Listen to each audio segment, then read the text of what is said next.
आज आपने कई बार कुछ ना कुछ लिखा होगा, शायद अपना नाम भी लिखा हो। लेकिन क्या आपने कभी सोचा, इंसानों ने पहली बार लिखना क्यों शुरू किया? किताबें लिखने के लिए, कविताएं लिखने के लिए, या वजह कुछ और थी? लगभग 5000 साल पहले टिग्रिस और यूफ्रेटिस नदियों के बीच बसा एक क्षेत्र मेसोपोटामिया, यहीं सुमेर नाम की पहली महान शहरी सभ्यता उभर रही थी। और उसका सबसे बड़ा शहर था उरुक। उरुक दुनिया के पहले महान शहरों में से एक। पिछले अध्याय में हमने देखा कैसे मेसोपोटामिया में दुनिया की पहली सभ्यता ने जन्म लिया और फिर सुमेर का सबसे बड़ा शहर उरुक खड़ा हुआ। लेकिन उरुक जितना बड़ा होता गया, उसे चलाना उतना ही मुश्किल होता गया। अब समस्या सिर्फ खेती की नहीं थी, समस्या थी याद रखने की।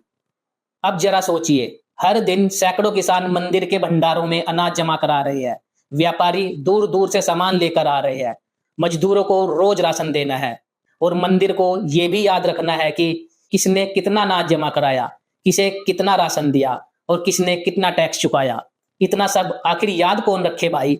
यहीं से एक ऐसी समस्या पैदा हुई जिसने पूरी दुनिया बदल दी। शुरुआत में लोगों ने एक आसान तरीका निकाला। हर सामान के लिए अलग अलग तरह के मिट्टी के टोकन बनाए गए। अनाज के लिए एक तरह का टोकन, भेड़ के लिए दूसरी तरह का टोकन, तेल के घड़ों के लिए अलग तरह का टोकन। यानी हर सामान की अपनी एक पहचान थी। ये टोकन किसी भाषा के शब्द नहीं थे, बल्कि सामान के सिंबल थे। अगर किसी किसान ने 10 बोरी अनाज जमा कराए, तो उसके हिसाब से उसके उतने ही टोकन सुरक्षित रख दिए जाते। यही टोकन उसके हिसाब के सबूत थे। लेकिन इसके बाद एक नई मुश्किल आ गई। अगर ये टोकन खो जाए या कोई बदल दे तो? इससे बचने के लिए इन सभी टोकनों को गीली मिट्टी के खोखले गोले में बंद कर दिया जाता था। सूखने के बाद ये पूरी तरह से सील हो जाता। आज हिस्टोरियन इसे बुल्ला कहते हैं। अब टोकन सुरक्षित थे, लेकिन एक और परेशानी सामने आ गई। अगर किसी को देखना हो कि अंदर कितने टोकन है या कौन कौन से टोकन है, तो पूरा बुल्ला तोड़ना पड़ता था और एक बार टूट गया तो फिर नया बनाओ। यहीं इंसानी इतिहास ने एक छोटा सा कदम उठाया, जिसका असर आज तक दिखाई देता है। बुल्ला बंद करने से पहले अंदर रखे हर टोकन को बाहर की गीली मिट्टी पर दबा दिया जाता। अब बिना बुल्ला तोड़े ही बाहर देखकर पता चल जाता था कि अंदर क्या रखा है। धीरे धीरे लोगों ने महसूस किया, जब बाहर बने निशानी पूरा हिसाब बता रहे हैं, तो अंदर रखे टोकन की जरूरत ही क्या है। बस यहीं से टोकन गायब होने लगे और उनकी जगह सीधे मिट्टी की तख्तियों पर निशान बनाए जाने लगे। समय के साथ यही निशान विकसित होते गए और आखिरकार क्यूनिफॉर्म लिपि बन गए। इसे क्यूनिफॉर्म इसलिए कहा जाता है क्योंकि इसकी हर रेखा नरम मिट्टी पर सरकंडे की नोक से बने छोटे छोटे कील जैसे निशानों से बनती थी। लैटिन भाषा में क्यूनियस का अर्थ होता है कील। यही है अब तक की सबसे प्राचीन लिखावट। और कमाल की बात तो देखिए, दुनिया की पहली लिखी हुई चीज कोई कविता नहीं थी, कोई प्रेम पत्र भी नहीं। एक तरह से देखे तो वो थी एक रसीद। यानी लिखाई का जन्म कला के लिए नहीं, अकाउंटिंग के लिए हुआ था।